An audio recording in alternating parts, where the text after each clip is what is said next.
भाई चुनकर आपको सिर्फ लालू यादव नजर आते हैं, अरविंद केजरीवाल नजर आते हैं, उनका सवाल अपनी जगह वाजिब है कि वो क्यों नहीं नजर आते हैं जो बीजेपी को सपोर्ट कर रहे हैं। देखिए ऐसा है, राजनीतिक प्रश्न का उत्तर तो तुहिन सिन्हा देंगे। हाँ।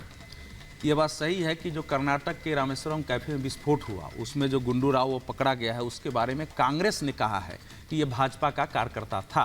कांग्रेस ने अभी तक उसके पक्ष में कोई ऐसी चीजें नहीं दी है कि ये वाकई बीजेपी का ही कार्यकर्ता है। हाँ। और बीजेपी में जितने मेंबर हैं उसमें क्रिमिनल नहीं होंगे, उसमें भ्रष्टाचारी नहीं होंगे, ये कोई स्वीकारता नहीं हो सकते हैं, उसमें किसी भी पार्टी में हो सकते हैं। इसलिए अखबार की रिपोर्टिंग को भी मानते हैं कि कांग्रेस नहीं, ऐसा पत्रकारों की भी बात मानते हैं। सारी अखबार की रिपोर्टिंग बड़ी पड़ी हुई कि बीजेपी का कार्य हो सकता है।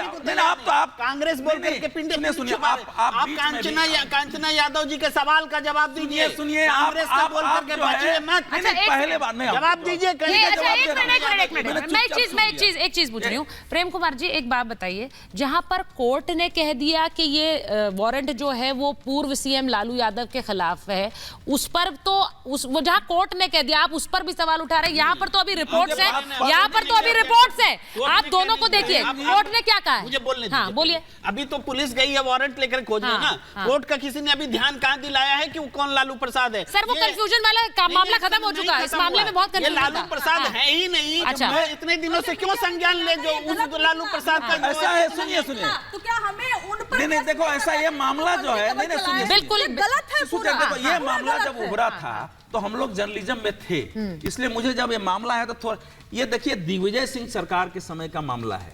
93 से 2003 तक दिग्विजय सिंह वहां मुख्यमंत्री थे। ठीक है। 98 में उनको फरार घोषित किया गया है और उस समय ही ये स्टेब्लिश किया गया कि राजकुमार, उसमें मामला यही था कि राजकुमार शर्मा ने हथियार खरीदा, लालू प्रसाद यादव के नाम से बेचा, पिता का नाम गलत लिखा। अगर उसी समय कोर्ट में लालू जी का अपीयरेंस हो गया होता तो ये केस खत्म भी हो सकता था। नहीं वही वो भी कह रहे हैं। अभी सुनिए ना, ऐसा नहीं होता है सर। आपके नाम से अगर वारंट है, आपको फरार घोषित किया गया है। और दूसरी बात यह है कि लालू जी, देखो लालू जी 3 मामले में सजा याफ्ता है। ये जब लोग बात कर रहे हैं, मैं उस पीढ़ी का सजा याफ्ता का मतलब ये होता है कि जितना चाहो फर्जी खबर डाल दो और सब सही हो जाएगा। कंचन जी आपके बीच में मैं नहीं तो ये तो बहुत गलत है। लेकिन ये कहना कि लालू यादव जी के शासन काल में जितने अपराधियों का संरक्षण मिला है, बिहार पूरे देश और दुनिया में अपने अपहरण के लिए, अपराध के लिए इतना बदनाम था कि लोगों को बिहारी कहने में शर्म आने लगी थी। वो बिहार हम लोगों ने देखा है। बिहारी सुनने में शर्म आती है। नहीं उस समय थी सर, दिल्ली में गाली थी बिहारी। आप ये कंचना जी उस समय नहीं देखी होगी, दिल्ली में बिहारी गाली था और इसी के कारण नीतीश कुमार को सपोर्ट मिला। सर लालू यादव के उसी शासन के विरुद्ध नीतीश कुमार को सपोर्ट मिला कि हम लोग सुशासन कहलाते हैं। और नीतीश कुमार जो 10 साल तक सुशासन बाबू कहलाए, वो किस लिए कहलाए? क्योंकि कुशासन के विरुद्ध खड़े थे। तो इसलिए उसको आप नकार नहीं सकते। मैं एक और चीज बोलना चाह रही हूँ। ठीक है भाई, वो कह रही है, कंचना जी कह रही है और ये ऑन रिकॉर्ड कह रही है। एक minute Kanchana ji on record कह रही है। आप एनडीए से सवाल करिए। नहीं, मैं किसी को डिफेंड नहीं कर रहा हूँ। मेरे सामने मैं केवल सच और तथ्य रख रहा हूँ। मैं किसी को डिफेंड न करता हूँ, न किसी के खिलाफ जाता हूँ। जो मुझे सच दिखता है, जो तथ्य दिखता है, मैं उसको प्रेजेंट करता हूं। किसी के पक्ष में जा सकता है, किसी के विरुद्ध जा सकता है। लवली आनंद को क्यों दिया टिकट, इसका जवाब एनडीए देगी। वो उसका काम है, वो मेरा काम नहीं है, मेरी पार्टी नहीं है। नहीं मैं एक चीज सिर्फ क्लैरिफिकेशन के लिए कह रही हूँ, क्योंकि कंचना जी बार बार कह रही हैं। ये ग्वालियर डिस्ट्रिक्ट कोर्ट के एडीपीओ हैं अभिषेक मल्होत्रा, जिन्होंने ऑन रिकॉर्ड मीडिया से कहा है कि ये पूरा मामला is against former Bihar CM Lalu Prasad Yadav. अब अगर आप ये कह रही है कि आइडेंटिटी का इशू है तो ये कंचना जी का सवाल है, लेकिन मैं आपसे ये बता रही हूं, मैंने फिर से पहले कहा कि इस तरह से कोई भी खबर नहीं चलाई जा सकती है। ये ऑन रिकॉर्ड बयान है, इसीलिए इस खबर को चलाया गया। अब अगर वो बयान भी गलत हो तो फिर इसकी जवाबदेही तो कोर्ट की होगी। और आप अगर ये कह रही है कि कोर्ट गलत कह रहा है तो फिर उसमें हम कुछ नहीं कह सकते। मैं आपसे फिर कहूंगी, लेकिन सवाल सिर्फ यह है कि जो तस्वीर उभर कर आ रही है, मैं एक बार जरा एनआईए वाली जो खबर मैंने चलाई थी प्रेम जी, मैं ममता बनर्जी के बारे में बार बार इसलिए कह रही हूं क्योंकि उन्होंने इससे पहले शाहजहां शेख मामले में ईडी के अफसरों पर हमला हुआ और वो खड़ी हुई थी उस हमले को सही बताते हुए। इस बार हमला हुआ एनआईए की टीम पर। अब ये जो तस्वीर उभर कर आती है वो ये कि अलग अलग राज्यों में क्यों अपराध को संरक्षण देने की ये तस्वीर है, क्योंकि अगर सिटिंग सीएम ये करता है तो उसका प्रभाव अलग पड़ता है।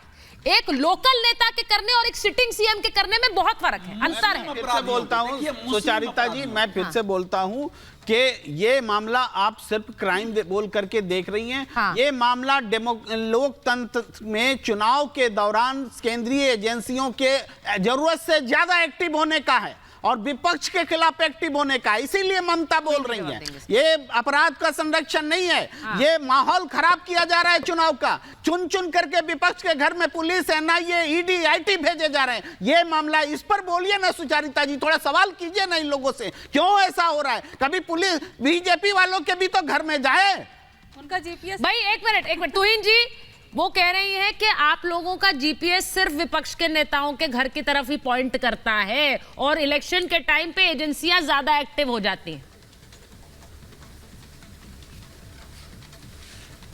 देखिए, सबसे पहले तो ममता बनर्जी जो कर रही है ना, वो आंतरिक सुरक्षा के लिए खतरा है। तो आप अगर ईडी मान लीजिए एक पल के लिए कि ईडी एक्टिव हो भी गई है, तो भी किसी सिटिंग चीफ मिनिस्टर के लिए इस प्रकार का व्यवहार उनको उनकी गैर जिम्मेदाराना मंशा और वो किस प्रकार से आंतरिक सुरक्षा के लिए खतरा बन चुकी है उसको दर्शाता है। अब अगर ईडी की बात करें, देखिए ईडी का आज भी जो रिकॉर्ड है, 97% जो केसेस है ईडी के वो नॉन पॉलिटिकल है। अब अगर बाकी 3% में ये स्वाभाविक है कि जो विपक्ष के राज्य है उनमें करप्शन के मामले ज्यादा हैं, क्योंकि पिछले 10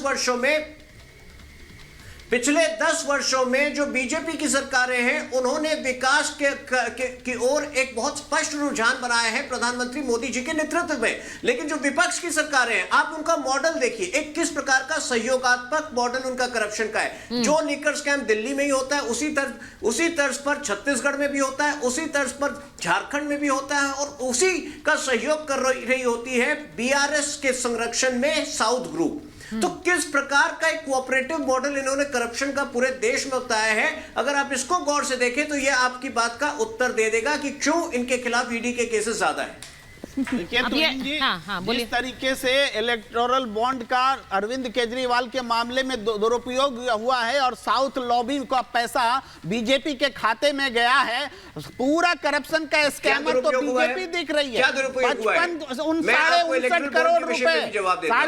करोड़ रुपए गए हैं इलेक्टोरल बॉन्ड के जरिए शराब घोटाला के, तो घोटाला का सबसे बड़ा लाभार्थी तो बीजेपी है और आप कह रहे हैं विपक्ष है। देखिए, जितना रकम रेड्डी ने, अब मैं इसका भी उत्तर देता हूं, जितना रकम रेड्डी ने भाजपा को दिया है उससे अधिक उसने बीआरएस को दिया है, जो बीआरएस कॉन्स्पिरेटर है शराब स्कैम में, और जो सबसे बड़ा तबका है। आपने एक घोटालेबाज शराब घोटाले के आरोपी से क्यों चंदा लिया? नहीं होता है, क्यों चंदा लिया? बीआरएस लेगा तो हम भी लेंगे। मैं उसी का जवाब दे रहा हूं, शांत हो, 30 सेकंड शांत होइए, आपको उत्तर दे रहा हूं।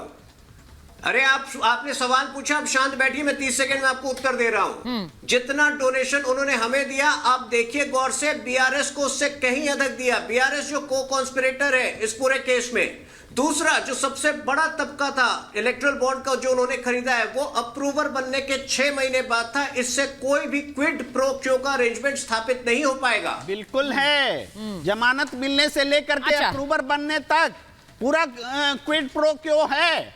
और उसके बाद में बोल रहे हैं आप बीजेपी और बीआरएस दोनों ने मिल करके चंदा लिया, दोनों है शराब घोटाले में शामिल।